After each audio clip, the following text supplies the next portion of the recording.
Hey there, Dr. Jim here from Blue Shield of California, answering your question about snoring. And I'm Bob, here for moral support.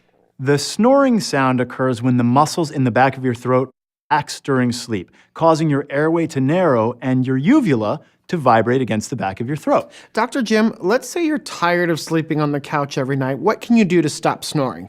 Well, Bob, increasing your airflow is key. So if you have a stuffy nose, try nasal strips or an antihistamine, and try sleeping on your side instead of your back. Now, do you think there's a chance the problem isn't the snorer, but the snorey? You know, the person who's complaining all night and throwing things at you in your sleep because they're being overly sensitive, and maybe they're the ones that should be sleeping on the couch. Bob, I can't give you advice on your personal relationships, but I can say that shedding some extra pounds can reduce snoring. Are you suggesting I'm fat, Nope. Dr. Jim? Not at all. I'm just giving some general advice to the audience here.